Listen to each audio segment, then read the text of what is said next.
Hello， 大家好，我是最懂越南健康产业的台湾协会理事长 Crystal 水晶小姐。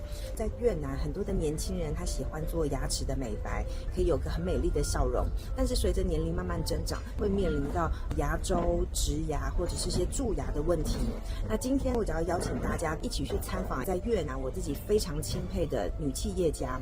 那她多次被台湾的教学医院邀请去对台湾的医生做授课培训。目前在胡志明有将近7间的牙科诊所，那今天我就带着大家来参访呀，希望我们有更多的交流机会。